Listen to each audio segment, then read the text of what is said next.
সুফিয়া খাবার এনে সামনে রাখতে রাখতে কিছুটা রাগ নিয়ে তাকালো রিহানের দিকে। তবে কিছু বলল না। রিহান মুখ নিচু করে ফেলল। জাফর মাস্টার খাবারটা রিহানের দিকে আরেকটু এগিয়ে দিয়ে বললেন, খাও। আপনি খাবেন না? আমি খেয়েছি। তুমি খাও। রিহান খেতে বসল। আজ ঢ্যাঁড়স আর আলু দিয়ে চিংড়ি রান্না করেছে সুফিয়া। সাথে ছিল শিম ভর্তা। শিম ভর্তাটাই রিহানের বেশ সুস্বাদু লাগল। রিহান মজা করে খেতে লাগল। বাইরে তখন এক হকার সাইকেলের হর্ন বাজিয়ে পত্রিকা পত্রিকা বলে শব্দ করে যাচ্ছিল। জাফর মাস্টার মেয়েকে বললেন, মা, যা তো 2টা পত্রিকা নিয়ে আয়। সুফিয়া দ্রুত বের হল। জিজ্ঞেস করল না কোনো পত্রিকা নিতে হবে। সে জানে। কিছুক্ষণ পর সে নবযুগ আর বেগম পত্রিকা নিয়ে ভেতরে আসল। বাবার হাতে দিতে দিতে বলল, দেখো কি লিখেছে বেগম পত্রিকায়। জাপানিরা গত দুদিনে 7,000 সেনা আটক করেছে। তার মধ্যে 3,000 ব্রিটিশ ভারতের। কবে যে থামবে এ যুদ্ধ? পুরো নিউজটা পড়ো তো বাবা। জাফর মাস্টার পত্রিকা হাতে নিয়ে প্রথমে নিউজটাতে চোখ দিলেন। নীরবে পড়তে লাগলেন নিউজটা। রিহান তার মতো করে খেতে লাগল। এসবে তার মাথা ব্যথা নেই। কারণ সে জানে এর শেষ পরিণতি কি হবে। খেতে খেতে হঠাৎ তার গলায় খাবার আটকে গেল।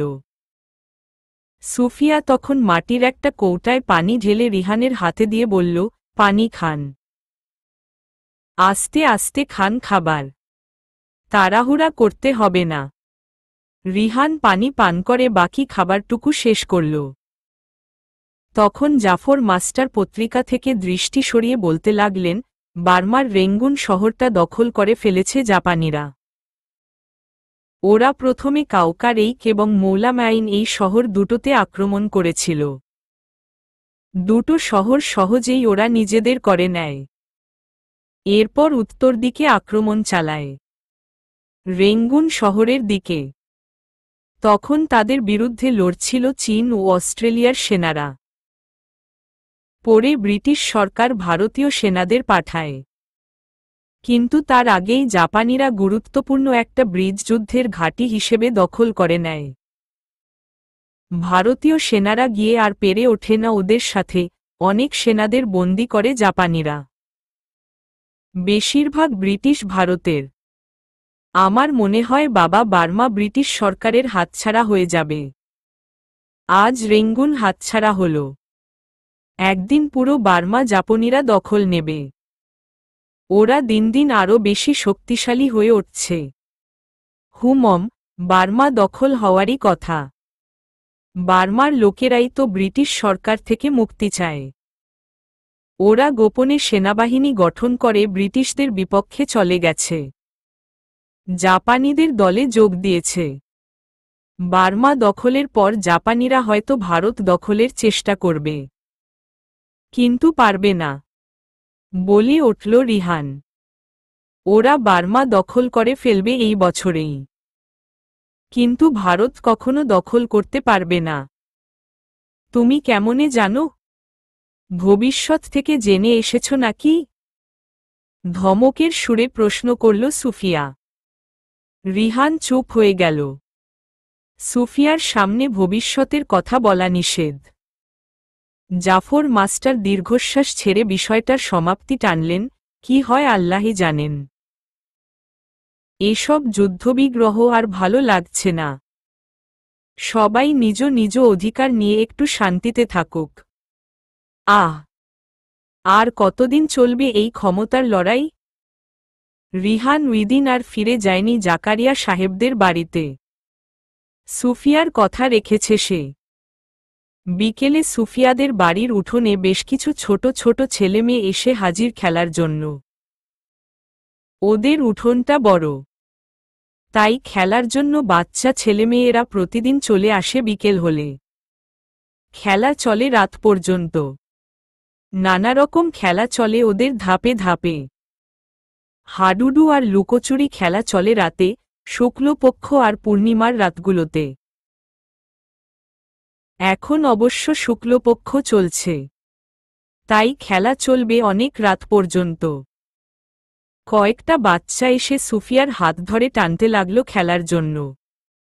সুফিয়া মনে হয় প্রতিদিনই খেলে বাচ্চাদের সাথে, কিন্তু আজ খেলতে লজ্জা পাচ্ছে রিহান আছে বলে। তবুও বাচ্চারা তার হাত ধরে টানতে টানতে বলল, আসো বুবু আসো, তুমিও আসো, তুমি ছাড়া খেলায় মজা পাই না। সুফিয়া একবার আর চোখে রিহানকে দেখে নিতেই চোখাচোখি হয়ে গেল। লজ্জা লজ্জা ভাব নিয়ে সে বাচ্চাদের বলল, তোরা খেল আজ, আমি খেলব না। কিন্তু বাচ্চাগুলোও নাছোড়বান্দা, সুফিয়াকে ছাড়া খেলবে না ওরা। রিহান তখন সুফিয়ার উদ্দেশ্যে বলল, আমি আছি বলে যদি কেউ লজ্জায় খেলতে না পারে, তবে আমি ভেতরে যাচ্ছি। বলতে বলতে রিহান ঘরের ভেতর চলে যাচ্ছিল। দৌড়ে গিয়ে সুফিয়া তার একটা হাত ধরে বলল, এখানেই থাকুন। আমি কি বলেছি আপনাকে আমি লজ্জা পাচ্ছি? কথাটা বলতে গিয়েও সুফিয়ার ঠোঁট জোড়া হালকা কেঁপে উঠল। লজ্জা ভাব তার পুরোপুরি কাটেনি। রিহান নরম স্বরে বলল, এখনও তো লজ্জা পাচ্ছেন। আপনার মাথায় সমস্যা ছিল, এখন চোখেও সমস্যা। বেশি দেখেন আপনি, এখানেই থাকুন বলছি। বলেই ঘুরে গিয়ে রিহানের আড়ালে মুখ কুঁচকিয়ে লজ্জাভাব কাটানোর ব্যর্থ চেষ্টা করল সুফিয়া। পরে সাহস নিয়ে বাচ্চাদের বলল, চল খেলব। উনি নিজেকে কি ভাবছেন? উনার জন্য আমি খেলব না নাকি? এই মিন্টু, যা তো তোর মিনুবুকে খেলার জন্য ডেকে নিয়ে আয়। মিন্টু নামের ছেলেটা জবাব দিল, মিনুবু আইতে পারব না। মিনুবুরে মা কাজ দাছে, পুকুরে গেছে চাউল নিয়া। হ্যাঁ, বিকেল হলেই ওদের কাজ বেড়ে যায়। বলেই আরেকটা মেয়ের নাম ধরে চিৎকার করল সুফিয়া, ওই খুশি, খেলবি? পাশের বাড়ি থেকে একটা মেয়ের গলায় জবাব এলো, না, রান্না করছি, সন্ধ্যায় আসব। সুফিয়া পুনরায় চিৎকার করে বলল, আসতে হবে না তোর। বাচ্চাদের নিয়ে সুফিয়া খেলা শুরু করে দিল। ইচিং বিচিং খেলা। সুফিয়া এবং আরেকটা বাচ্চা মাটিতে পা টেনে মুখোমুখি বসে পায়ের গোড়ালি দিয়ে একটা উচ্চতা তৈরি করল। সেই উচ্চতার উপর লাফিয়ে পার হতে হবে বাকিদের। লাফানোর সময় কারো পা লাগতে পারবে না ওই উচ্চতায়। বাচ্চারা ছড়া কাটতে কাটতে লাফ দিচ্ছিল, ইচিং বিচিং চিচিং ছা, প্রজাপতি উড়ে যা। মুগ্ধ হয়ে দেখতে লাগল রিহান ওদের খেলা। বিকেল হলে এরা কি সুন্দরভাবে একত্র হয়ে খেলা করে।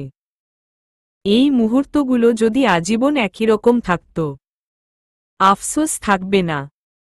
একটা সময় জীবনটা যান্ত্রিক হয়ে যাবে। এক নজরে চেয়ে থাকল রিহান সুফিয়ার দিকে। ওকেও মনে হচ্ছে শাড়ি পরা একটা বাচ্চা। শাড়ির আঁচল দিয়ে কোমরটা প্যাঁচিয়ে নিয়েছে সে। খোলা চুলগুলো মাটি স্পর্শ করছে।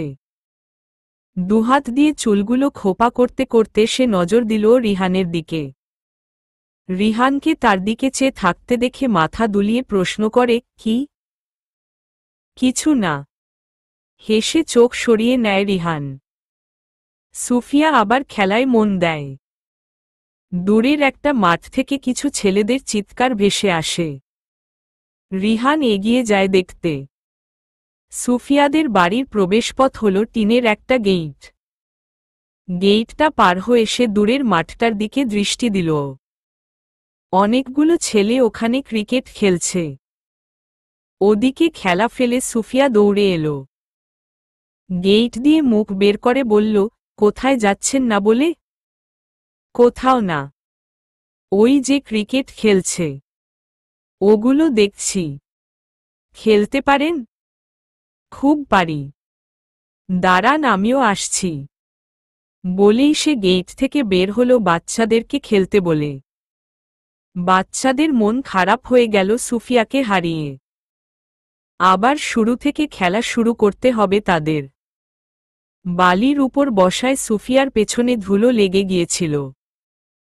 ধুলো ঝেড়ে সে রিহানের পাশাপাশি হাঁটতে লাগল। আঁচলটা এখনো কোমরে পেঁচানো তার। ওভাবেই দেখতে ভালো লাগছে তাকে। তার সকল চঞ্চলতা যেন প্রকাশ পাচ্ছে। আপনার ভবিষ্যতে আছে তো এই খেলা? হ্যাঁ আছে। আমাদের নিজস্ব একটা দেশ হবে বাংলাদেশ নামে। নিজেদের একটা ক্রিকেট টিম হবে। সুফিয়া হঠাৎ থমকে দাঁড়িয়ে গেল। কোমরে দুহাত দিয়ে গম্ভীরভাবে তাকালো রিহানের দিকে। রিহান তার এই আচরণ হুট করে ধরতে না পারলেও পরক্ষণে বুঝতে পেরে বলল, আপনিই তো জিজ্ঞেস করলেন। তাইই তো বললাম। সুফিয়া এবার গলা ছেড়ে হাসতে লাগল রিহানের অবস্থা দেখে। হাসতে হাসতে যেন পড়ে যাবে সে। রিহান বোকার মতো চেয়ে থাকল। কিছুক্ষণ হেসে সুফিয়া হাসি থামাল। তারপর বলল, আপনি এত ভীতু কেন? আমাকে ভয় পান নাকি? হুহ, ভয় পাব কেন? আপনি বাঘ না ভাল্লুক? বাঘ বা ভাল্লুক কিছুই না, তবুও এত ভয় পান কেন? ভয় পান বলেই তো আপনার সাথে এমন করি। রিহান চুপ হয়ে থাকল। সুফিয়া আবার বলল, ঠিক আছে, বলুন আপনার যত ভবিষ্যতের কথা। আপনার মতো করে বলুন। তবে আমাকে বিশ্বাস করাতে চাইবেন না প্লিজ। বলবো না। মুখটা গম্ভীর করে ফেলল রিহান। গম্ভীর মুখটা আপনার প্যাঁচার মতো লাগছে। বিলের মাঝ দিয়ে হাঁটতে হাঁটতে সামনের দিকে তাকিয়ে বলল সুফিয়া। তাতে আপনার কি? আমার কি হবে? কিছুই না। জানেন, আমার প্রিয় খেলাও ক্রিকেট। কিন্তু মেয়েদের জন্য এই খেলা নিষেধ। তাই খেলতে পারি না। আমার একজন প্রিয় ক্রিকেটার আছে। কে জানেন? কে? রস গেগরি। চিনেন তো? হুমম, শুনছি নাম। অস্ট্রেলিয়ান। আপনার প্রিয় ক্রিকেটার আছে? আছে তো। মাশরাফি, সাকিব, তামিম। সুফিয়া অবাক হয়ে তাকালো রিহানের দিকে। নামগুলো সে শুনেনি। এরা কারা? এরা বাংলাদেশের ক্রিকেটার হবে আমাদের সময়ে এসে। মানে ভবিষ্যতে। আপনাকে সুযোগ দিয়েছি বলে দেখি থামছেন না। বলেই যাচ্ছেন ভবিষ্যতের কথা। রিহান আর জবাব দিল না। সুফিয়া তখন হাঁটার গতি কমিয়ে বলল, এখান থেকেই দেখি ওদের খেলা। আর না যাই সামনে। কেন? আমি মেয়ে। বুঝেন না? ওখানে খেলছে সবাই পুরুষ। ঠিক আছে। বিলের মাঝে একটা আইলের উপর বসল দুজন। তারপর কিছুটা দূর থেকে ছেলেদের ক্রিকেট খেলা দেখতে লাগল দুজন মিলে। রাত নেমেছে। জ্যোৎস্না রাত। চাঁদের আলোতে সুফিয়াদের বাড়ির উঠোনে চলতে লাগল খেলা। হাডুডু খেলা। এবার শুধু বাচ্চারা না, কিশোর, যুবতী এমনকি এ বাড়ি ও বাড়ির বউরাও এসে হাজির খেলতে। চলছে পুরোদস্তুর খেলা। জাফর মাস্টারের সাথে বাইরে চেয়ার নিয়ে বসে খেলা দেখছে রিহান। সবাই খুব মনোযোগী আজ খেলায়। হয়তো নতুন এই অতিথিকে দেখানোর জন্যই সবার মনে খেলায় ভালো পারফরমেন্স করার একটা তাগাদা চলছে। নতুন অতিথির চোখে ভালো খেলোয়াড় হতে হবে তো। খেলার সময় সুফিয়া একেবারে বাচ্চা হয়ে যায়। এত দৌড়াতে পারে মেয়েটা। জাফর মাস্টার এবার শুরু করলেন খেলাধুলার উপকারিতা নিয়ে বেশ কিছু কথা। মাস্টার মানুষ, লেকচার দেয়াটাই স্বাভাবিক। বুঝছ রিহান মিয়া, এই যে বাচ্চারা খেলে, এতে অনেক উপকার হয়। খেলাধুলা বাচ্চাদের পাশাপাশি বড়দেরও প্রয়োজন। এতে শরীরের পাশাপাশি মনও ভালো থাকে। এই যে এরা দৌড়াদৌড়ি করছে, ওদের শরীর থেকে ঘাম ঝরছে। এতে কি শুধু শরীরের ময়লা বের হচ্ছে? না, এতে মনের ময়লাও বের হয়। মন পরিষ্কার হয়। খেলাধুলার পর পড়ালেখা করলে পড়া খুব মনে থাকে। রিহান চুপচাপ শুনছিল। কিন্তু কোনো প্রত্যুত্তর না করলে হয়তো খারাপ দেখায় ব্যাপারটা। তাই বলল, জি আঙ্কেল। খেলাধুলার উপকারিতা আসলে শেষ করা যাবে না। খেলাধুলা মানুষকে রোগবালাই থেকে রক্ষা করে। আমার বয়স কত জানো এখন? কত? 60। আমাকে কি 60-এর বয়সী মনে হয়? না, এখনো শক্ত সামর্থ্য তরুণ মনে হয়। এগুলো খেলাধুলার ফল। খেলাধুলা মানুষের বার্ধক্য দেরিতে আনে। যদি এসব খেলাধুলা একসময় হারিয়ে যায় আঙ্কেল? জাফর মাস্টার দীর্ঘশ্বাস ছাড়লেন। খানিক দম নিয়ে বললেন, তখন আর কি হবে? মানুষের শরীরের সাথে সাথে মস্তিষ্কের বিকাশটা পিছিয়ে পড়বে, স্মরণশক্তি কমে যাবে, রোগবালাই বাড়বে। আর অল্প বয়সে বার্ধক্য নেমে আসবে জীবনে। জাফর মাস্টারের কথা শুনতে শুনতে রিহান নিজের যুগ আর এই যুগের পার্থক্যগুলো অনুধাবন করতে লাগল। অতীতের এই যুগটাতে মানুষের মধ্যে কত মিল ছিল, একতা ছিল। এই মিলমহব্বত ধীরে ধীরে লোপ পাবে একটা সময়ে এসে। মানুষ একা থাকতেই বেশি স্বাচ্ছন্দ্যবোধ করবে। মোবাইল নামক যন্ত্রটার সাথে বানিয়ে নেবে নিজস্ব এক জগৎ। বাড়ির ভেতর হঠাৎ খুটখুট শব্দ হল। মাস্টার সাহেব উঠে ভেতরে গেলেন। রিহানও পিছু পিছু গেল ভেতরে। ঘরের লাইট ঝালানো ছিল। তাই স্পষ্ট দেখা গেল এক লোক ঘরের ভেতর ঢুকে চাল চুরি করছে। মাস্টার সাহেবকে দেখে লোকটা থতমত খেয়ে ভয় পেয়ে গেল। ত্বরান্বিত হয়ে চালগুলো পুনরায় রেখে মাস্টার সাহেবের পাশে লুটিয়ে পড়ল লোকটা। তারপর কান্নায় ভেঙে পড়ল, মাস্টার সাব, মাফ কইরা দেন। ঘরে খাওনের কিছু ছিল না, তাই চুরি করবার আইসি। জাফর মাস্টার লোকটাকে ধমকালেন না। উল্টো আশ্বস্ত করে বললেন, ভয় পেও না। আর চিৎকার করো না। লোকজন এসে পড়বে। লোকটা এবার কান্না কিছুটা থামিয়ে বলল, বাচ্চা দুইডা গতকাইল থেইকা না খাইয়া রইছে মাস্টার সাব। হাতেও কোনো কাম কাজ নাই। কি করব কন? ঠিক আছে, ঠিক আছে। তোমার যত খুশি চাল নাও ওখান থেকে। কোনো দরকার হলে আমার কাছে চাইবে। চুরি করো না, কেমন? ঠিক আছে মাস্টার সাব। বলেই এক থলে চাল নিল লোকটা। চলে যাওয়ার জন্য পা বাড়াতেই দেখল দরজায় দাঁড়িয়ে আছে ঘর্মাক্ত সুফিয়া। আবারও ভয় পেয়ে দাঁড়িয়ে গেল লোকটা। জাফর মাস্টার মেয়ের উদ্দেশ্যে নরম স্বরে প্রশ্ন করল, ঠিক করিনি মা? সুফিয়া হাসল। মাথা কাত করে বাবার সাথে সম্মত হল।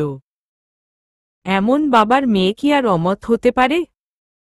আপনার মেয়ে আপনার মতোই দয়ালু হয়েছে আঙ্কেল, বলি উঠল রিহান। লোকটা চলে গেল সুফিয়াকে পাশ কাটিয়ে। সুফিয়ার দিকে তাকালো রিহান। প্রশংসা গায়ে মাখল না সে। এতক্ষণ খেলে হাঁপিয়ে উঠেছে। ঘন ঘন বুক উঠানামা করছে। কপাল বেয়ে ঘাম ঝরে নীল ব্লাউজটা ভিজিয়ে তুলছে। কপালের ঘাম মুছে এগিয়ে গেল সে অন্য একটা কক্ষে। তারপর বাবার একটা লুঙ্গি আর গেঞ্জি এনে রিহানের দিকে বাড়িয়ে বলল, নিন, পরে নিন এগুলো। আঙ্কেলের কাপড়? আপনি আজ আমাকে রেখে দিবেন জানলে আমার ব্যাগসহ আনতাম।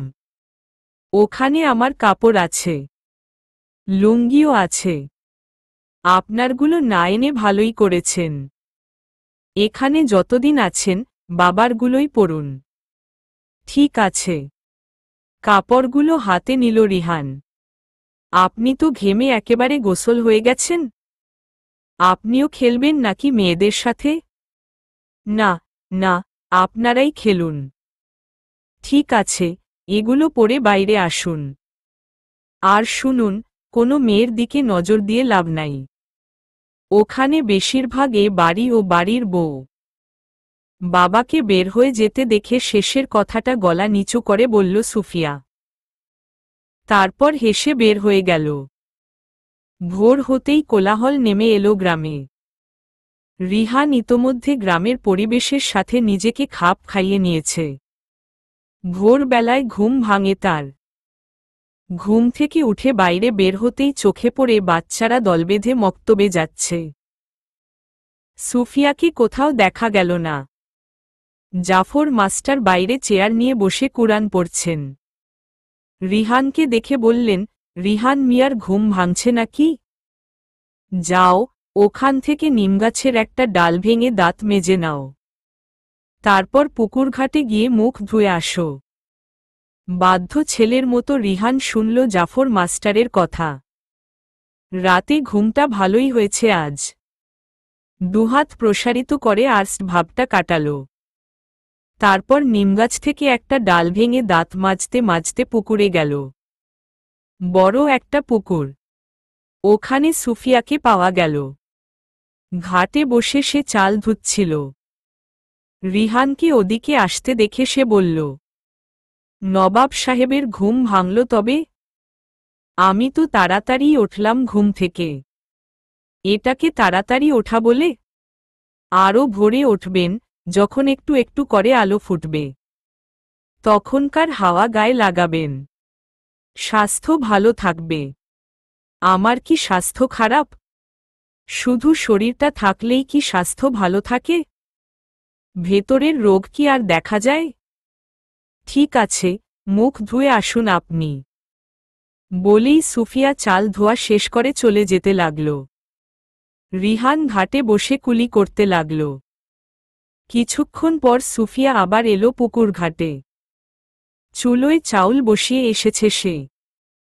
বাবা বাজারে যাওয়ার জন্য বাজারের ব্যাগটা খুঁজলে সুফিয়া বাবাকে একটু বসতে বলে এদিকে চলে এসেছে।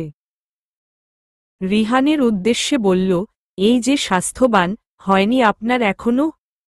বসে বসে ঝিমোচ্ছেন কেন? ঝিমোচ্ছি না তো। মুখ ধুচ্ছি দেখেন না? তাড়াতাড়ি আসুন। বাবার সাথে বাজারে যাবেন। কে? আমি? তো আর কে আছে এখানে? আমি কখনো বাজার করিনি। আপনি না ওই বাসায় বাজার করে দেন? মিথ্যা বলবেন না। তাড়াতাড়ি করুন। দেরি হয়ে গেলে পচা মাছ নিয়ে ফিরতে হবে। ঠিক আছে, আপনি যান। আসছি আমি। সুফিয়া চলে এলো। রিহান হাত পা ধুয়ে আরও কিছুক্ষণ পর এলে একটা তোয়ালে এগিয়ে দিল সুফিয়া তার দিকে, নিন, হাত মুখ মুছুন। রিহান তোয়ালেটা হাতে নিল। এটা গতকালের সেই তোয়ালেটা, যেটা সুফিয়া তার চুলে প্যাঁচিয়েছিল। তোয়ালেটা দিয়ে রিহান হাত মুছল। মুখ মুছতে গিয়ে অনেকক্ষণ চেপে ধরল মুখে তোয়ালেটা। সুফিয়ার যেন গন্ধ লেগে আছে এটাতে। মিষ্টি একটা গন্ধ। রিহান তোয়ালেটা মুখ থেকে সরাচ্ছে না দেখে সুফিয়া টান দিয়ে নিয়ে নিল। তারপর বাবার উদ্দেশ্যে বলল, বাবা, বাজারের ব্যাগটা উনার হাতেই দিও। খুব স্বাস্থ্যবান উনি। জাফর মাস্টার হাসলেন। বললেন, বেচারা ছেলেটাকে আর জ্বালাস না। চলো রিহান, বাজার থেকে ঘুরে আসি। চলুন। বেরিয়ে গেল দুজন বাজারের উদ্দেশ্য। বেশি দূরে না বাজারটা। হেঁটেই যাওয়া যায়। মাস্টার সাহেবের পোশাক পরে হাঁটতে কিছুটা অস্বস্তি লাগছে রিহানের। নিজের যুগে এই পোশাকে হাঁটলে লোকজন হা করে চেয়ে থাকত। পাগল বলে টিটকারি করত। যেমনটা এখন এই যুগে লোকেরা করছে রিহানের পোশাক নিয়ে। সময়ের সাথে সাথে মানুষের পোশাকেও পরিবর্তন আসে। রিহান ভেবেছিল সে আজ অনেক ভোরে ঘুম থেকে উঠেছে। কিন্তু বাজারে এসে তার ধারণা পাল্টে গেল। ইতোমধ্যে মানুষের অর্ধেক কাজ শেষ হয়ে গেছে। জাফর মাস্টার রিহানকে নিয়ে বাজারে ঘুরে ঘুরে মাছ কিনল, সবজি কিনল, 3-8টি শাকও কিনল, লাল শাক। ফেরার সময় দেখল একটা ছোট্ট মেয়ে গাঁদা ফুলের মালা বিক্রি করছে। রিহান দাম জিজ্ঞেস করলে জানালো মালা প্রতি 1 পয়সা। রিহান জাফর মাস্টারের দিকে চেয়ে ইতস্তত করে বলল, আঙ্কেল, 1 পয়সা পাবো আপনার কাছে? কেন? মালা কিনব। সুফিয়ার খোপায় মানাবে মালাটা। জাফর মাস্টার হেসে রিহানের হাতে 10 পয়সা দিয়ে বললেন, বাকিগুলো তুমি রেখো, খরচ করবা। রিহানও হাসল। পকেটে যখন চাহিদার অতিরিক্ত পয়সা এসে গেল, তখন খরচ করতে মানা নাই। 2 পয়সা দিয়ে সে 2টা মালা কিনে নিল। তারপর ফিরতে ফিরতে ভাবতে লাগল সুফিয়ার চুলের খোপায় কেমন দেখাবে এই মালা। বাড়িতে যখন ফিরল, রিহান অবাক হয়ে গেল সুফিয়ার কাণ্ড দেখে। রিহান রাতে তার শরীর থেকে যে শার্ট প্যান্ট খুলে রেখেছিল, ওগুলো সুফিয়া যত্ন করে ধুয়ে রোদে শুকোতে দিচ্ছে। রিহান বাজারের ব্যাগ নিয়ে দ্রুত এগিয়ে গিয়ে বলে, এ কি করলেন আপনি? আমি ধুতে পারতাম তো এসে। এখন সমস্যাটা কি হলো? গম্ভীর মুখে কথাটি বলে রিহানের হাত থেকে বাজারের ব্যাগটা হাতে নিল সুফিয়া। ভেতরে কি কি আছে দেখতে দেখতে বলল, দুজন মিলে বাজারে গেছেন, পচা মাছ সবজি আনলে আজ দুজনের খবর আছে। সব ঠিক আছে, দেখে শুনে নিছি আমরা, বলেই রিহান জাফর মাস্টারের দিকে নজর দিল। মাস্টার সাহেব এরই মধ্যে কিছুটা দূরে একটা লিচু গাছের চারায় পানি দিতে ব্যস্ত হয়ে পড়লেন। রিহান নিচু স্বরে সুফিয়াকে বলল, আপনার জন্য 2টা মালা আনছি, গাঁদা ফুলের মালা। সুফিয়া বাজারের ব্যাগ নিয়ে চলে যাচ্ছিল। রিহানের কথা শুনে থমকে দাঁড়াল। তার দিকে ঘুরে মৃদু হাসল সে। কিছুটা অবাক হয়ে প্রশ্ন করল, মালা আনছেন? হুমম, এই যে। সুফিয়ার হাতে মালা 2টো দিল রিহান। খুব খুশি দেখালো তাকে। নেড়েচেড়ে মালাজোড়া দেখতে দেখতে বলল, পয়সা কোথায় পাইছেন? আঙ্কেল থেকে নিছি। বাবা থেকে নিছেন? চাপা স্বরে হাসল সুফিয়া।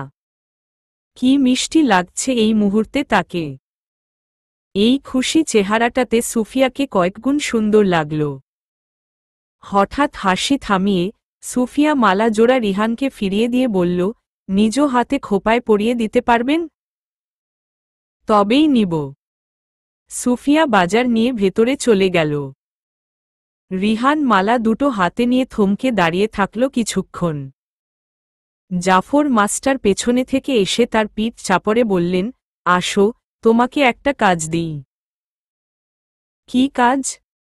ভেতরে আসো, টেবিলের ওখানে বসে কাগজ কলম নাও। রিহান টেবিলের পাশে গিয়ে বসল। কাগজ কলম টেনে নিয়ে জিজ্ঞেস করল, কি করব এখন? চিঠি লিখবা একটা। চিঠি? কাকে? আমার একমাত্র বোন, কলকাতায় থাকে। ওখানে বিয়ে হয়েছে তার। ওর ঠিকানায় লিখবা। টেলিফোন করলেই তো পারেন। টেলিফোন কি ঘরে ঘরে আছে? তাই তো চিঠি লিখতে হয়। লিখো তো তুমি, আমি যা বলবো, লিখো। বলুন। প্রিয় হাসি। হাসি? হাসি আপনার বোনের নাম? হ্যাঁ, ওর নামটা আমিই রেখেছিলাম। জন্মের সময় খুব মিষ্টি চেহারা ছিল ওর। আমার চেয়ে 10 বছরের ছোট ছিল। আপনার আর কোনো ভাইবোন নেই? না, আমরা এই 2 ভাইবোন শুধু। আচ্ছা, প্রিয় হাসি, তারপর? অনেক দিন তোর কোনো খোঁজ নেই। অনেক দিন তোর কোনো খোঁজও নেই। হ্যাঁ, তারপর? লিখতে লাগল রিহান। শীতের সময় তুই আসবি বলেছিলি, কত শীত পেরিয়ে গেল তুই আসিসনি।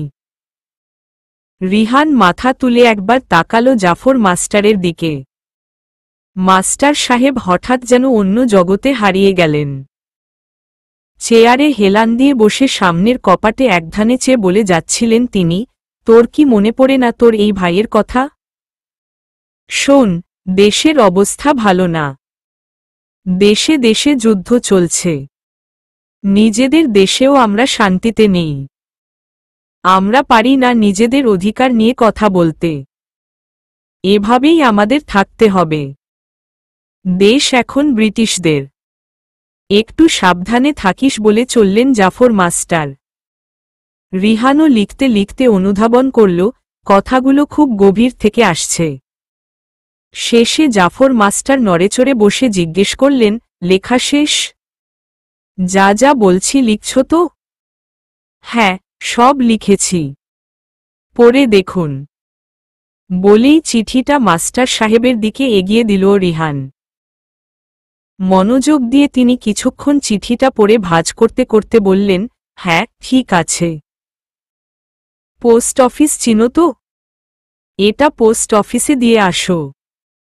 ঠিকানা যেটা লিখছ ওই ঠিকানায়।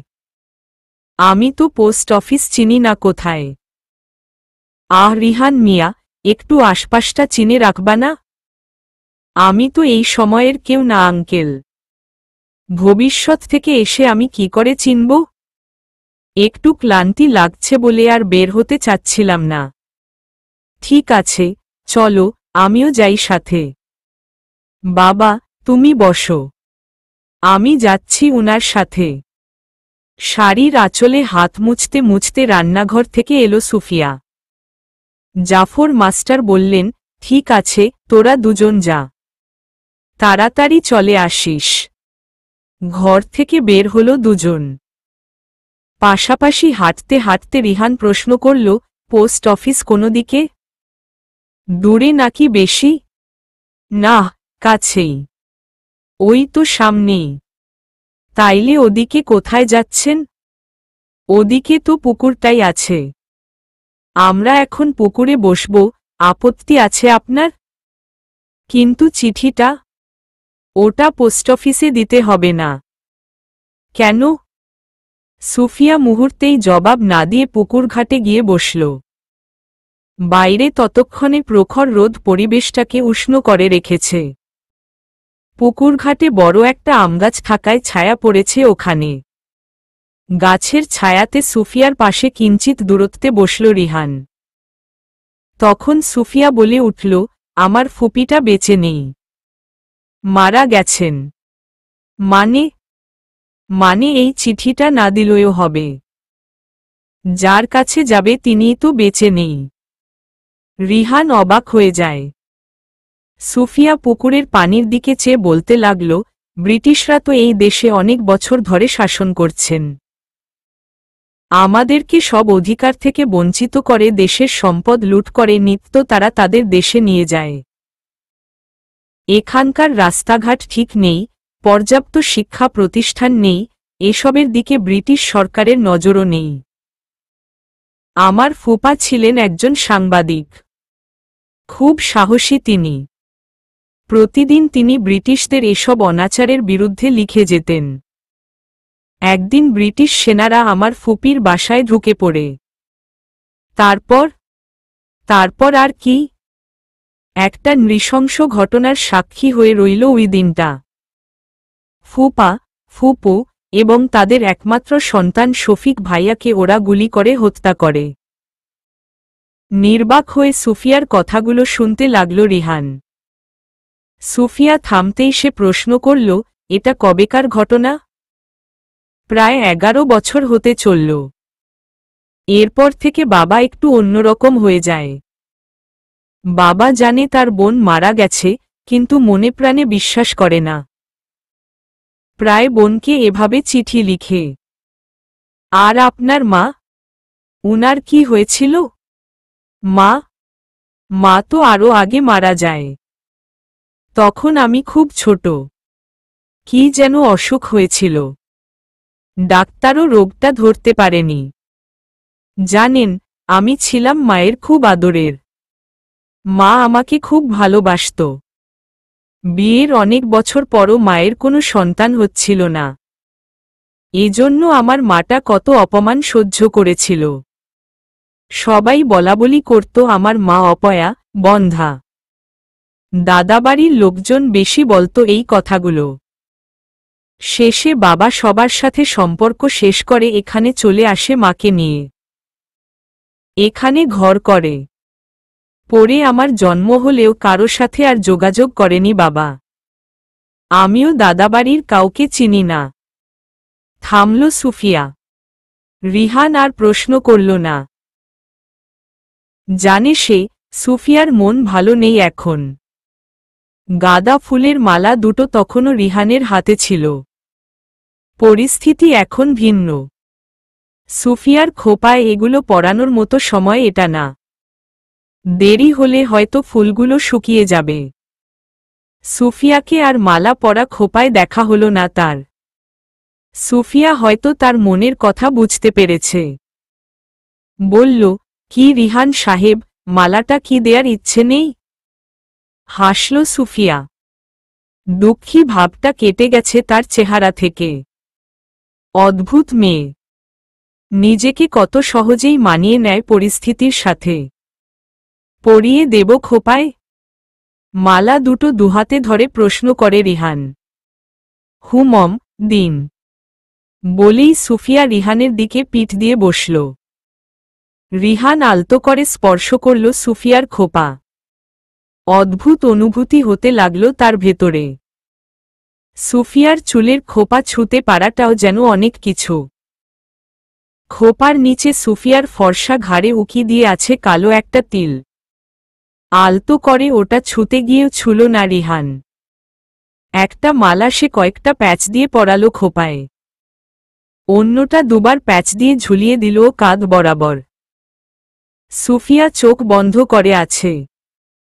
বন্ধ চোখে সে অনুভব করছে রিহানের স্পর্শ। অনুভূতিগুলো ভিন্ন। মালা পরানো হয়ে গেলে সুফিয়া উঠে দাঁড়াল। রাস্তা দিয়ে তখন পত্রিকার হকার যাচ্ছিল সাইকেল নিয়ে।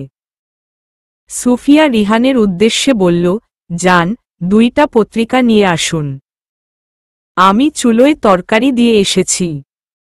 এতক্ষণে হয়তো ঝোল সব শুকিয়ে গেছে। বলতে বলতে সুফিয়া তার শাড়ির আঁচলের কোনার গিঁটটা খুলতে লাগল।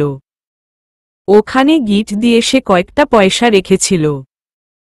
ওখান থেকে 2 পয়সা নিয়ে রিহানের হাতে দিল পত্রিকার জন্য। তারপর সে চলে গেল চুলোয় বসানো তরকারি দেখতে। চিঠিটাও সাথে নিয়ে গেল সে। আজকের পত্রিকায় তেমন কোনো গুরুত্বপূর্ণ নিউজ এলো না। কিছুক্ষণ শিরোনামগুলোতে চোখ বুলিয়ে জাফর মাস্টার পত্রিকা দুটো রেখে খেতে বসলেন। রিহানও বসেছে খেতে। সুফিয়া দুজনকে খাবার বেড়ে দিতে দিতে রিহানের উদ্দেশ্যে বলল, রিহান সাহেব, তাড়াতাড়ি ঘুম থেকে উঠবেন। আপনি ঘুম থেকে দেরিতে উঠছেন বলে বাজারটাও দেরিতে হয়েছে, খাওয়াটাও দেরিতে হচ্ছে। রিহান বুঝল না তার দেরিতে ঘুম থেকে উঠার সাথে বাজার দেরিতে করার কি সম্পর্ক। আঙ্কেল তো একা গিয়েই বাজার আনতে পারতেন। পরক্ষণে রিহান বুঝল, উনি আসলে রিহানের সাথে মেয়েকে একা ঘরে রেখে যেতে চাননি। সুফিয়ার কথার জবাবে সে বলল, ডেকে দিলই পারতেন। ডেকে দিল যদি আবার ঘুম হয়নি বলে পাগলামি করতেন, তখন তো ভবিষ্যতের কথা মুখ থেকে আপনার সরতই না। তখন বলতেন, আপনি যুদ্ধ করে স্বাধীন করেছেন এই দেশ, তারপর দেশের নাম দিয়েছেন বাংলাদেশ। কি নাম যেন বলেছিলেন, বাংলাদেশ না? হ্যাঁ, বাংলাদেশ।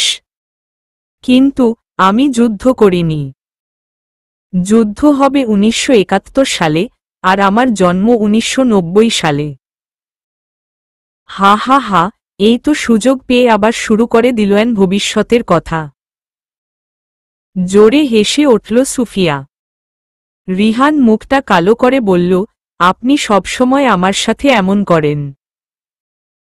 এবার জাফর মাস্টার তার পক্ষ নিয়ে বললেন, দেখো দেখি, ছেলেটার মনটা খারাপ করে দিল। ওর কথায় কান দিও না বাবা তুমি। খাও খাও। সুফিয়া, তুইও বসো খেতে। না বাবা, তোমরা খাও, আমি পরে খাব। হাসি থামিয়ে বলল সুফিয়া। পত্রিকা দুটো হাতে নিয়ে সেও উল্টিয়ে দেখতে লাগল। খেলার নিউজে চোখ যেতেই সে চমকে উঠে বলল, আহ, এ কি নিউজ হলো? কি হলো? ভাতের গ্রাস মুখে দিয়ে প্রশ্ন করলেন জাফর মাস্টার। রস গেগরি হাতে আঘাত পেয়েছেন। গতকাল জাপানি সেনাদের বিরুদ্ধে লড়াই করার সময় অস্ট্রেলিয়ান সেনাদের সাথে রস গেগরিও ছিলেন। অস্ট্রেলিয়ান সেনাদের বিমানটা উনিই চালিয়েছিলেন। হাতে গুলি লেগেছে তার। কোনো গেগরি? আপনার প্রিয় খেলোয়াড়? হ্যাঁ, উনি এখন ক্রিকেট খেলার চেয়ে যুদ্ধটাকেই বেশি গুরুত্ব দিচ্ছেন। কি আর করা, বুকে যে গুলিটা লাগেনি। খুশি হন এতে। সুফিয়া রিহানের দিকে রাগান্বিত দৃষ্টিতে তাকিয়ে থাকল কিছুক্ষণ। তারপর পত্রিকা দুটো হাতে নিয়ে উঠে চলে গেল ওখান থেকে।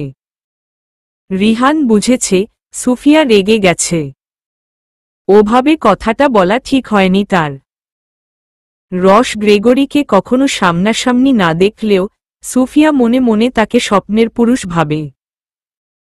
আগের দিন তার রুমে রিহান উকি দিয়ে দেখেছিল রস গেগরির বেশ কিছু পেপার কাটিং ছবি দেয়ালে আঠা দিয়ে সাজানো। সুফিয়া হয়তো পত্রিকা থেকে ছবিগুলো কেটে কেটে নিয়ে যত্ন করে রেখেছে। কয়েকদিন কেটে গেল এখানে। রিহান এবার চলে যাবে জাফর মাস্টারদের বাসা থেকে। সেদিনের ব্যাপারটা নিয়ে সুফিয়া বেশ রেগে গিয়েছিল। এই কয়দিন ভালো করে কথাও বলেনি রিহানের সাথে। সামান্য কথায় এত রেগে গেল সে। খারাপ কিছুও তো রিহান বলেনি, শুধু বলেছিল গুলিটা রস গেগরির বুকেও লাগতে পারত। রিহান অবশ্য তার রাগ ভাঙিয়ে ক্ষমা পেয়েছে যাওয়ার আগে। সুফিয়া ক্ষমা করে বলল, এবারের মতো ক্ষমা করলাম, পরের বার কিন্তু ক্ষমা করব না। রিহান হাসল। হেসে বলল, আপনি মানুষটাকে আমি বুঝতে পারি না। এত রহস্য কেন রাখেন নিজের মাঝে? মোটেও রহস্য নেই, আমি এমনই। একটা প্রশ্ন করব, রেগে যাবেন না তো? আগে শুনি। রাগার মতো হলে রাখব না, আগে প্রতিশ্রুতি দিতে হবে রাখবেন না। গেগরি সাহেবকে নিয়ে প্রশ্ন। বলুন বলছি।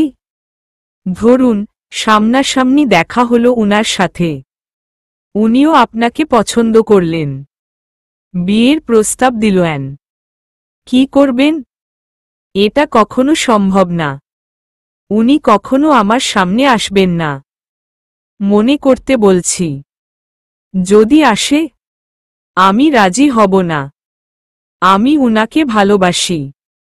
এটা চাওয়া পাওয়ার ভালোবাসা না, রেসপেক্টের ভালোবাসা। কাজী নজরুলকেও আমি ভালোবাসি। এই দুইজন মানুষকে আমি খুব খুব ভালোবাসি, রেসপেক্ট করি। কেন জানি এদের খারাপ সংবাদ নিতে পারি না। সেই মুহূর্তে হঠাৎ কিছুটা দূরে চিৎকার চেঁচামেচি শোনা গেল। কি হয়েছে দেখার জন্য দুজনেই গেল ওদিকে। ইতোমধ্যে জটলা বেঁধে গেছে ওখানে।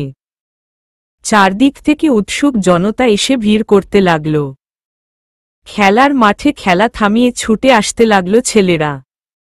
বাচ্চারা প্রতিযোগিতা দিয়ে ছুটছে কার আগে কে পৌঁছে ওই জটলায়। ভিড়ের কারণে ঘটনা কি অনুমান করা গেল না। একটা লোকের আর্তনাদ শোনা গেল ভিড়ের ভেতর থেকে। তাকে ধরে উত্তম মধ্যম দেয়া হচ্ছে হয়তো। একটা লোক তখন চিৎকার করে অন্য একজনকে জিজ্ঞেস করল, ওই মনু, কি হয়েছে রে ওইখানে? চোর নাহি রে? না, জলিল ভাই। ব্রিটিশ ধরা পড়ছে, ব্রিটিশ। তুমিও আহো, কয়েকটা লাথিঘুষি চালাও। জাফর মাস্টার এলেন ঘটনাস্থলে। বাবাকে দেখে এগিয়ে গেলেন সুফিয়া। সুফিয়া ঘটনাটা জানালো বাবাকে। তখন মাস্টার সাহেব জনতার উদ্দেশ্যে বলল, থামো থামো, কি হচ্ছে এখানে? এলাকার সবার কাছে জাফর মাস্টারের আলাদা একটা সম্মান আছে।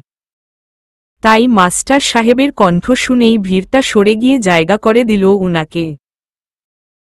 ভিড় সরতেই দেখা গেল একজন ব্রিটিশ রক্তাক্ত অবস্থায় আহত হয়ে পড়ে আছে। ঠোঁট কেটে রক্ত বের হচ্ছে তার। ঘন ঘন হাঁপাচ্ছে। নড়াচড়া করারও শক্তি নেই।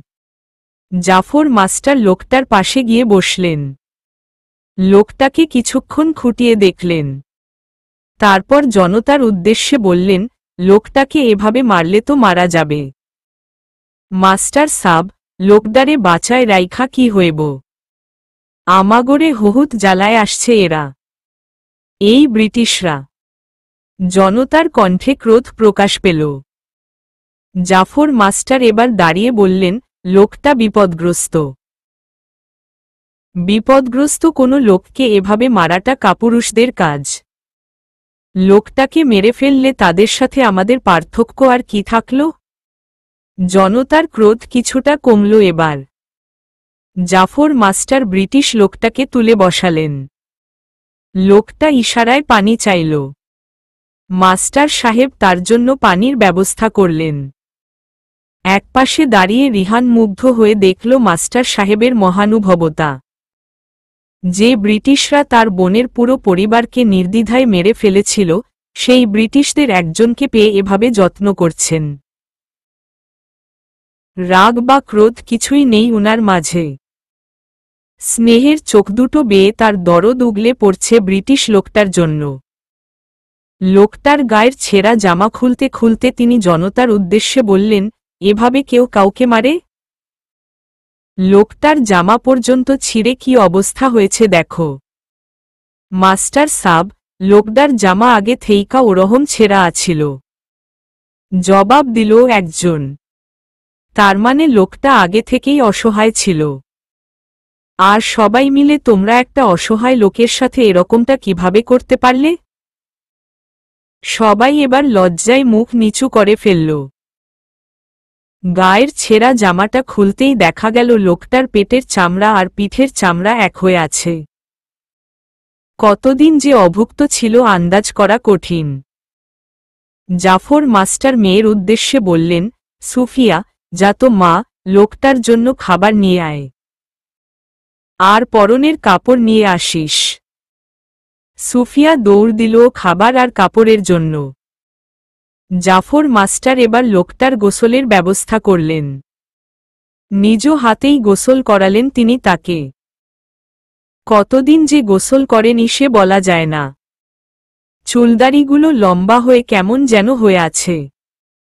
হঠাৎ এমন যত্ন পেয়ে লোকটা কেঁদে উঠল হু হু করে। তবে এ কান্না ব্যথার নয়। খাবার খেয়ে লোকটা কিছুটা যেন শক্তি পেল গায়ে।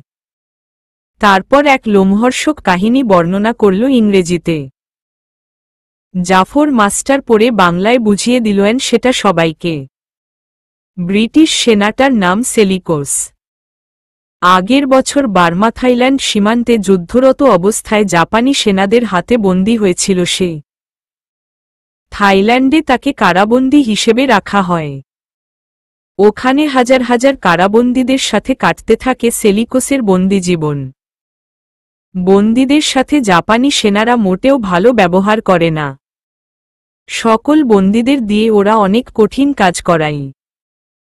থাইল্যান্ড থেকে বার্মা পর্যন্ত একটা রেললাইন নির্মাণ করতে ওরা বন্দীদের বাধ্য করে। এই রেলওয়ের নাম রাখে ওরা ডেথ রেলওয়ে। পাহাড় কেটে জঙ্গল সাফ করে এটির নির্মাণ কাজ চলে। ঠিকমতো বন্দীদের খাবারও দেয় না ওরা। অনাহার, অর্ধাহারে থেকে বন্দীরা রেললাইন নির্মাণে পরিশ্রম করে যায়।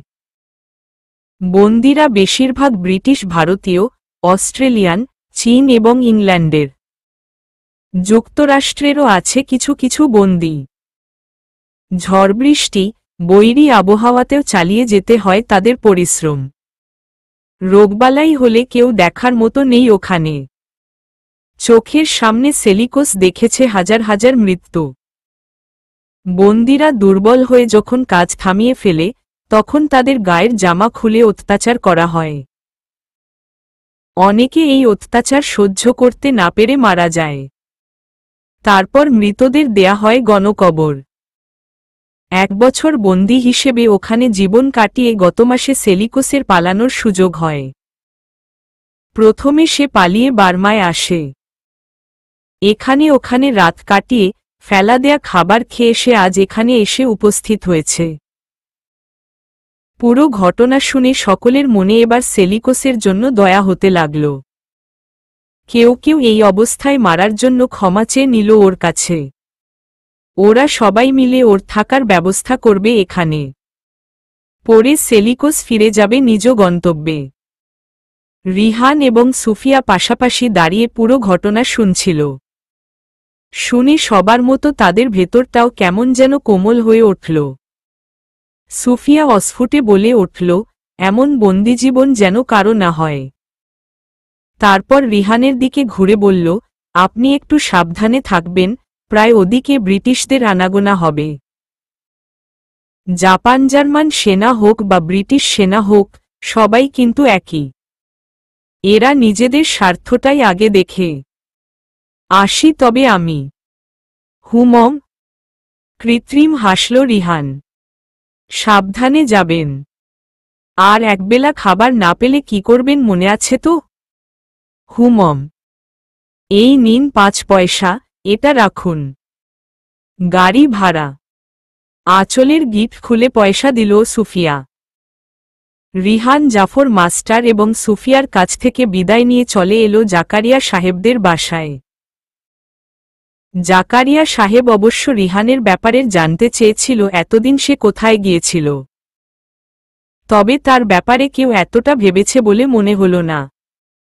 রিহান বুঝল, তার পূর্বপুরুষদের মাঝে আন্তরিকতার বড্ড ঘাটতি ছিল। আরও কিছুদিন কেটে গেল। রিহান উইদিনের পর সুফিয়াদের ওদিকে যায়নি। একবেলা খাবার না পেলেও যায়নি। কয়েকদিন ওদের বাসায় থেকে এসেছে, এরই মাঝে আবার গেলে ব্যাপারটা খারাপ দেখায়। সুফিয়াকে দেখার ইচ্ছে হলেও মনকে সামলিয়ে রেখেছে সে। মেয়েটার সাথে বড্ড মিশে গেছে, যেটা অনুচিত। সুফিয়ার সাথে এক হওয়া কখনো সম্ভব নয়, বয়সের দিক দিয়েও সুফিয়া তার চেয়ে কয়েক যুগ বড়। তাছাড়া রিহানের বিয়ে অলরেডি ঠিক হয়ে আছে। আচ্ছা, রিহান যে এতদিন এখানে আটকে আছে, ওই মেয়েটার কি হলো পরে, যার সাথে তার বিয়ে হওয়ার কথা ছিল? এনগেজমেন্টে তাকে না পেয়ে হয়তো মেয়েটা প্রতারক ভেবেছে, রিহানের পরিবারকে নানা কথা শুনিয়েছে। তারপর হয়তো অন্য জায়গায় বিয়ে করে নিয়েছে এতদিনে। অনেকদিন তো হয়ে গেল রিহান এই পরিস্থিতিতে আটকে আছে। আচ্ছা, সে কি তার যুগে ফিরতে পারবে কখনো? বাইরে একটা গাছের ডালে হেলান দিয়ে আনমনে ভেবে চলেছে রিহান। পরিবারের কথা খুব মনে পড়ছে তার। এখানে পূর্বপুরুষদের পেয়েছে, তাই হয়তো কষ্ট কিছুটা কম হচ্ছে। তবুও এটা তো তার জীবন নয়। নিজের জীবন থেকে কতটা পিছিয়ে এসেছে সে। চোখ বেয়ে আনমনে জল বেরিয়ে এলো তার। এখানে সে এই পরিবেশের সাথে নিজেকে মানাতে চেষ্টা করে, কিন্তু যখনই একা হয়, আবার মনে পড়ে যায় তার সময়ের কথা, তার সুন্দর একটা জীবনের কথা। চোখ মুছে তাকালো রিহান জাকারিয়া সাহেবদের বাড়ির দিকে। ওখানে সবাই মিলে একটা বিষয় নিয়ে আলোচনা করছে। জাকারিয়া সাহেবের মৃত এক ভাইয়ের ছেলে রিহানের বয়সী। নাম কমল। কয়েকদিন আগে যখন ব্রিটিশরা এখানে যুবকদের প্রশিক্ষণ দিতে এসেছিল, সেই সময় কমল তাদের নজরে পড়ে। শক্ত সামর্থ্য গায়ের গঠন দেখে তারা তাকে পছন্দ করে। একজন ব্রিটিশ সেনা কমলকে ডাক দিল। কমল সেই ব্রিটিশ সেনাকে একটা পাথরের টুকরো ছুঁড়ে মেরে পালিয়ে যায়। পাথরটা ওই সেনার কপালে লেগে অনেকাংশ কেটে যায়। সেই থেকে ব্রিটিশ সেনারা কমলকে ধরার জন্য বেশ কয়েকবার এখানে এসেছে। কমল প্রতিবারই পালিয়ে বেঁচেছে। এখন কমলকে কিভাবে ব্রিটিশদের হাত থেকে রক্ষা করা যায়, সবাই মিলে সেই আলোচনা করছে উঠোনে বসে। ওই আলোচনায় রিহানের কাজ নেই। পুরো আলোচনাটাই অর্থহীন হয়তো, কারণ রিহান তার দাদির কাছে শুনেছিল কমল নামে দাদির এক চাচাকে ব্রিটিশরা ধরে নিয়ে গিয়েছিল তার জন্মের মাসখানেক পর। সেই চাচাকে পরে কখনো আর খুঁজে পাওয়া যায়নি।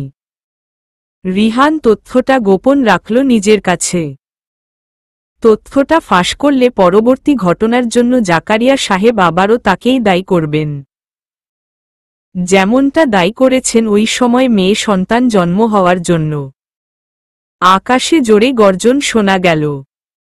মেঘের গর্জন নয়, দুটো যুদ্ধ বিমান একটা আরেকটাকে তাড়া করছে। কয়েক মুহূর্ত পরপর পেছনের বিমান থেকে আগুনের গোলার মতো কি একটা ছুটে যাচ্ছে। প্রায় সময় আকাশে এরকম যুদ্ধ বিমান দেখা যায়। তখন কেউ বাইরে থাকে না। বাচ্চারা বাইরে খেলাধুলা করলে খোঁজ করে তাদের ঘরে নিয়ে যায় পরিবারের বড়রা। এবারও তাই হল। বাইরের সবাই সকল কাজ ফেলে ভেতরে দৌড় দিল। জাকারিয়া সাহেবরাও আলোচনা শেষ করে দ্রুত ঘরের ভেতর ঢুকে গেলেন। রিহান ঠাই দাঁড়িয়ে থাকল ওখানে গাছে হেলান দিয়ে। মনটা তার ভীষণ খারাপ আজ। আকাশের ওই আগুনের একটা গোলা যদি এই মুহূর্তে তার উপর এসে পড়ে, তবে কি সে মারা যাবে? আচ্ছা, কোনোভাবে যদি সে এইখানে মারা যায়, তবে কি হবে? 1990 সালে যার জন্ম, সে 1942 সালে মারা যাবে? কেউ হয়তো ব্যাপারটা এমনভাবে ভাববে না। আচ্ছা, পোস্টমর্টেমে কি জানা যাবে এসব? যদি জানা যায়, তবে সে একটা ইতিহাস হয়ে রবে। যুদ্ধবিমান দুটো এখনো চক্রাকারে তাড়া করছে আকাশে, ঠিক রিহানের মাথার উপরে। রিহান ভয় পাচ্ছে না। সে চাইছে তার উপর কিছু একটা এসে পড়ুক। এতে অন্তত সবকিছুর অবসান হতে পারে। হতে পারে সে আবারও তার যুগে ফিরে যাবে। অথবা ফিরতে না পারলে এখানেই তার মৃত্যু হবে। অন্তত নিজের কাছে সে ইতিহাস হয়ে মরবে। রিহানের ইচ্ছেটা হয়তো বিধাতা শুনেছে। সেই মুহূর্তে বিকট শব্দ হল আকাশে। পেছনের বিমান থেকে ছুটে গিয়ে সামনের বিমানে লেগেছে একটি আগুনের গোলা। সেই বিমানের একটি অংশ ভেঙে পড়তে লাগল নিচে, ঠিক যেখানে দাঁড়িয়ে আছে রিহান। গাছের শাখা ভেদ করে ওটা এসে পড়ল রিহানের উপর। মুহূর্তেই ঢলে পড়ল সে। জ্ঞান হারানোর আগে সে মনে করল সুফিয়ার কথা। সাবধানে থাকতে বলেছিল সুফিয়া। রিহান কথা রাখতে পারেনি। বাড়ির সামনে একজন পত্রিকার হকারকে থামিয়ে কথা বলছেন জাফর মাস্টার। হাতে তার বাজার ভর্তি ব্যাগ। বাজার থেকে ফেরার মুহূর্তে হকারকে থামিয়ে তিনি দুটো পত্রিকা নিয়ে দাম দিলেন। তারপর হকারকে প্রশ্ন করলেন, তুমি তো প্রতিদিন এই পথ দিয়ে যাও, তাই না? জি স্যার। বাসা কোথায়? মোলপাড়া। আচ্ছা শুনো, তুমি প্রতিদিন আমার বাড়িতে এই পত্রিকা দুটো দিয়ে যেও, কেমন? এটাই আমার বাড়ি। বাড়িটা ইশারা করে দেখালেন জাফর মাস্টার। জি স্যার, জবাব দিল হকার। মাস শেষে একেবারে হিসাব করে পয়সা নিয়ে নিও। ঠিক আছে স্যার, বলেই বিনয়ের সাথে সাইকেল চালিয়ে চলে গেল হকার। সুফিয়া এগিয়ে এসে বাবার হাত থেকে বাজারের ব্যাগটা নিয়ে ভেতরে গেল। জাফর মাস্টার গায়ের কুর্তাটা খুলে সামনের কক্ষে বসে পত্রিকায় চোখ বুলাতে লাগলেন। খানিক পর মেয়ের উদ্দেশ্যে ডাক দিলেন, সুফিয়া সুফিয়া। হ্যাঁ বাবা, বলো। বাবার ডাকে রান্নাঘর থেকে এলো সুফিয়া। জাফর মাস্টার পত্রিকা থেকে চোখ না সরিয়েই বললেন, ছেলেটার কথা তো সত্যি হয়ে গেল রে। কোনো ছেলে? ওই রিহান। সে বলেছিল না এই মাসেই ব্রিটিশ সরকারের হাতছাড়া হয়ে যাবে বার্মা। এই যে, বার্মা দখল করে ফেলেছে জাপানি সেনারা। কই দেখি পত্রিকার দিকে মুখ বাড়িয়ে সুফিয়া শিরোনামটা পড়ে নিল। তারপর বলল, বার্মা তাহলে ব্রিটিশরা নিজেদের দখলে রাখতে পারল না? কিন্তু বাবা, তুমি কি বিশ্বাস করতে শুরু করেছ রিহান সাহেব ভবিষ্যৎ থেকে এসেছেন? আরে না, হাসলেন জাফর মাস্টার। এরকমটা হয় নাকি? এখন চলে 1942 সাল মাত্র। কেউ কয়েক যুগ পর থেকে কি করে আসবে? ছেলেটার আসলে মাথায় কোনো অসুখ হয়েছে। বাড়িঘর কোথায় সেটাও হয়তো সে জানে না। এখানে সে কার বাসায় না কার বাসায় থাকে। একটা ডাক্তার দেখাবো ভাবছিলাম তাকে, তাও হয়ে উঠছে না। আচ্ছা, ছেলেটা তো অনেকদিন এদিকে আসে না, সেই যে গেল। কি হয়েছে বলতো? আমিও তো জানি না বাবা। তুমি একবার খোঁজ নিয়ে আসবে? ওই দিন যে বাড়িটার সামনে উনাকে আমরা নামিয়ে দিয়েছিলাম ট্যাক্সি হতে, ওই বাড়িতেই হয়তো থাকেন। ঠিক আছে, আমি একবার সময় করে দেখে আসব ওকে। কিছু হয়ে যায়নি তো বাবা উনার? এমনিতেই কিছু চিনে না এদিকে। তার উপর মাথায়ও অসুখ, দেশের পরিস্থিতিও ভালো না। তুমি আজই একবার খোঁজ নিয়েও আসো না বাবা। সুফিয়ার মন যেন মানছে না। আচ্ছা, বিকেলে যাব। বিকেলে জাফর মাস্টার রিহানের খোঁজে জাকারিয়া সাহেবের বাড়িতে এলে জাকারিয়া সাহেব মাস্টার সাহেবকে রিহানের কক্ষে নিয়ে এলেন। রিহান সে সময় শুয়েছিল বিছানায়। তাকে দেখিয়ে জাকারিয়া সাহেব বললেন, এখনও পুরোপুরি সুস্থ হয়নি। বিমানের লেজের ভারী একটা অংশ তার গায়ে পড়েছিল। ভাগ্যিস গাছের শাখায় বাড়ি খেতে খেতে ওটা পড়েছিল, সরাসরি ওর উপর পড়লে ওখানেই মারা যেত।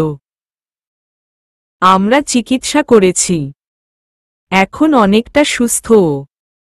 জাফর মাস্টার রিহানের পাশে গিয়ে বসলেন। মাথায় হাত বুলাতেই চোখ খুলল সে। মাস্টার সাহেবকে দেখে দুর্বল শরীরে উঠে বসতে চাইলে রিহানকে উনি পুনরায় শুয়ে দিলেন। তারপর একটু শাসনের সুরে বললেন, তুমি কি ছোট বাচ্চা? ওই সময় যুদ্ধরত দুটো বিমান তোমার মাথার উপরে। তুমি ওখানে দাঁড়িয়ে থাকলে কেন? রিহান জবাব দিল, আমি আসলে দেখতে চেয়েছিলাম আঙ্কেল, এরকম কিছু হওয়ার পর আমার সময়টা কোথায় গিয়ে দাঁড়ায়। কিন্তু কি হলো দেখেন, আমি এখনো আপনাদের সময়েই আটকে আছি। আমি আমার কথাগুলো কাউকে বিশ্বাসও করাতে পারি না। কেন যেন নিজেকে আপনাদের থেকে আলাদা মনে হয়। তুমি একদম এসব ভাববে না। তুমি শারীরিক এবং মানসিকভাবে সুস্থ হয়ে যাবে। আমি মানসিকভাবে অসুস্থ নয় আঙ্কেল। আমি সত্যিই ভবিষ্যৎ থেকে এসেছি। এই মাসের শেষের দিকে বার্মা জাপানের দখলে চলে যাবে বলেছিলাম, আপনি পত্রিকায় এসব ব্যাপারে কোনো সংবাদ পেয়েছেন তো? হ্যাঁ, পেয়েছি। কিন্তু জাপানদের শক্তি অনেক বেশি, এটা আগে থেকেই অনুমেয় ছিল যে ওরা বার্মা দখল করবে। জাকারিয়া সাহেব এতক্ষণ ওদের কথা কিছুই বুঝেননি। কি নিয়ে কথা বলছে এরা? হাঁ করে চেয়েছিলেন এতক্ষণ। এবার বলে উঠলেন, আমি তো কিছুই বুঝছি না। কি নিয়ে কথা হচ্ছে এখানে? কিসের এই সময়, সেই সময়? কিসের ভবিষ্যৎ? আমি বুঝাচ্ছি আপনাকে। জাফর মাস্টার বোঝাতে লাগলেন জাকারিয়া সাহেবকে। এই যে রিহান, ও বলতে চাচ্ছে ও আমাদের সময়ের কেউ না। ওর জন্ম হবে ভবিষ্যতে। আর ও হবে আপনাদের উত্তরসূরি। ও তাহলে সেদিন এই মতলব নিয়ে আমার বাসায় ঢুকেছিলে, তাই না? আজ বুঝতে পেরেছি। জাকারিয়া সাহেবের কথায় ক্রোধ প্রকাশ পেল। জাফর মাস্টার তাকে বললেন, ছেলেটা আসলে ভালো। আপনি ওকে ভুল বুঝছেন। আসলে ও একটু অসুস্থ। আমি ওকে ডাক্তার দেখাব। না, না, এই ছেলেকে বিশ্বাস করে আমি ভুল করেছি। ওকে এখনই বের করব আমার বাড়ি থেকে। খবরটা ইতোমধ্যে সারা বাড়ি হয়ে গেল। সবাই এখন এই বিষয়টা নিয়ে মাতামাতি শুরু করে দিল। ইউনুস এসে জাকারিয়া সাহেবকে ডেকে নিয়ে কি যেন বুঝাল। তারপর পুনরায় ওরা ফিরে আসলে দেখা গেল জাকারিয়া সাহেবের মাঝে রাগটা আর নেই। ইউনুস এবার বলে উঠল, সব ঠিক হয়ে গেছে। বাবা রিহানকে এখানেই রাখবে। এখানেই থাকুক ও। আমরা মেনে নিলাম ও আমাদের উত্তরসূরি। রিহান অবাক হয়ে গেল। ইউনুস লোকটা তো তাকে পছন্দ করত না। হঠাৎ তার পক্ষ নিল কেন? ওভাবে সে জাকারিয়া সাহেবকে ডেকে নিয়ে কি বুঝালো যে উনার রাগটুকু জল হয়ে গেল? পরিস্থিতি ঠান্ডা হয়ে এলে সবাই যার যার মতো আবার কাজে লেগে গেল। জাফর মাস্টারও উঠে দাঁড়ালেন। যাওয়ার আগে রিহানের মাথায় হাত বুলিয়ে হেসে বললেন, দ্রুত সুস্থ হয়ে যাবে। সুস্থ হয়ে গেলে আমার ওদিকে যেও, কেমন? যাব আঙ্কেল। রিহানও হাসল। জাকারিয়া সাহেবের সাথে বেরিয়ে গেলেন জাফর মাস্টার। রিহান একা শুয়ে রইল কক্ষে। একটা বাচ্চা শিশুর কান্না শোনা গেল হঠাৎ। রিহান হাসল। তার পিচ্চি দাদি কান্না করছে। অনবরত কেঁদেই চলেছে।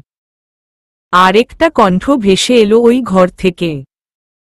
পিচ্চি দাদির মায়ের কণ্ঠ। বাচ্চাকে সে শান্ত করার চেষ্টা করছে, কাঁদিস না মা, কাঁদিস না আমার সাহারা মা, উম্মম উম্মম উম্মম। ওরা শেষ পর্যন্ত বাচ্চার নাম সাহারা রেখেছে। রিহানের মুখ থেকে শুনে নামটা পছন্দ হয় খিজিরের।